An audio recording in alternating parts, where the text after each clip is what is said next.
Some stories don't just disturb you.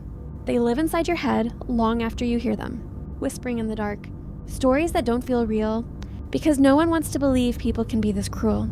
Tonight, we step into one of those stories. The story of Junko Furuta, a 17-year-old Japanese schoolgirl whose final 44 days became one of the darkest true crime cases in history. November 25, 1988. Junko had finished her shift at a part-time job and was riding her bicycle home. She was smart, diligent, the kind of student who kept to herself. Nothing about her life suggested she'd become the center of a nightmare. But that night, 4 boys noticed her. 4 boys with reputations for violence: Hiroshi Miyano, Nobuharu Minato, Joe Ogura, and Yasushi Watanabe. They weren't just mischievous kids. They were dangerous, already entangled in gang life, already feared in their neighborhood. As Junko pedaled down the quiet streets, one of the boys spotted her and made a decision, a simple plan: intercept her, knock her from her bike, and lure her into their control. Junko hit the ground, shaken but unhurt. Another boy stepped forward, pretending to be a protector, offering to walk her home. She had no reason to suspect he was part of the setup. But instead of leading her home, he led her to a warehouse. There, the mask dropped. Junko realized she wasn't safe. She was surrounded, outnumbered.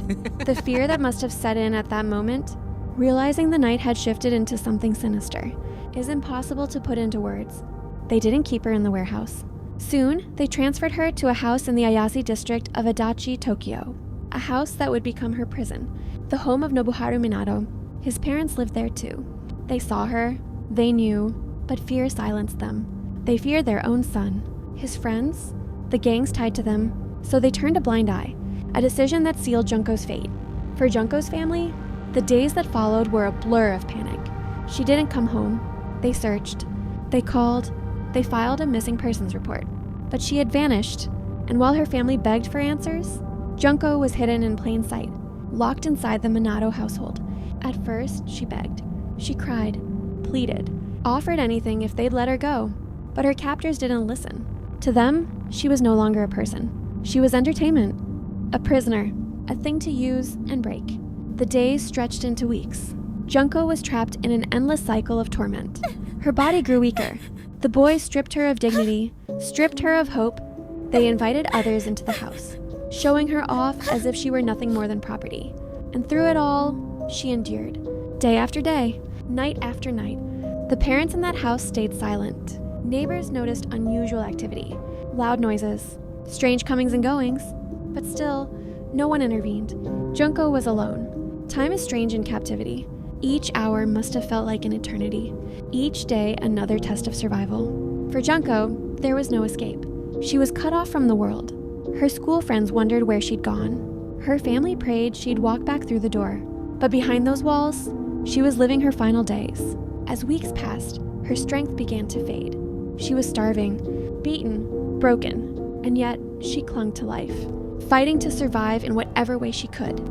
She must have hoped someone would notice. Someone would save her, but no one came. By early January 1989, Junko's body could endure no more. The relentless abuse, the constant suffering, it finally overwhelmed her. On January 4th, after 44 days of horror, Junko Furuta died inside the Minato home. Her captors didn't stop their cruelty there. To them, her body was just another problem to dispose of. They placed her in a 55-gallon drum. They filled it with concrete. Then they abandoned it in an empty lot. What had once been a vibrant, bright 17-year-old girl was left buried in cement, discarded as if she were nothing. For her family, the nightmare wasn't over. She was still just a missing person. They clung to hope that she might come back. They had no idea what had happened. Weeks passed. Then the secret began to leak. One of the boys couldn't keep quiet. He bragged. He told the story to others. Word spread, and eventually, it reached the ears of the police. Investigators began to unravel the case. They followed the whispers, the rumors, until they zeroed in on the boys. Interrogations began. At first, the boys denied everything. But as police pressed harder, details spilled out. The location of the drum was revealed. When police arrived at the site, they found it. A drum sealed with concrete. They broke it open, and inside, they discovered the remains of Junko Furuta. Even hardened investigators were shaken. The smell, the sight. It was too much for some of them to bear. News spread quickly. Japan was horrified. The brutality, the length of her suffering. The fact that it had happened in a family home, all of it shocked the public. Newspapers printed the details. People whispered the story in disgust, in fear. How could something like this happen? How could so many people stay silent?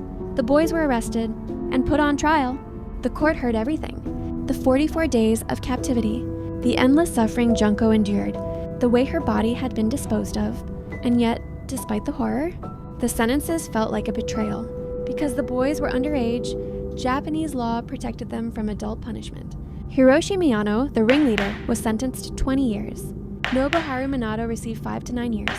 Joe Ogura was given 8 years. Yasushi Watanabe 6 to 7 years. For the crime of destroying a girl's life, for 44 days of terror, they would one day walk free. And they did. Over the years, one by one, the boys were released. Some reoffended, some vanished into obscurity, but Junko was never given that chance. Her life ended in that house. Her story frozen in those final weeks. Her family was left to grieve, left to endure the pain of knowing what she suffered, and the injustice of how lightly her killers were punished. The name Junko Furuta has since become infamous, not just in Japan, but around the world. A story whispered in forums, told in documentaries, remembered as one of the most haunting cases of modern times. A case that leaves people asking how human beings could do something so monstrous. But it happened, and because it happened, the story of Junko Furuta will never be forgotten. This is Forgotten Archives. If this story disturbed you, make sure to like this video and subscribe. Because the shadows of history are filled with more stories like this. And sometimes the scariest stories are the ones that are true.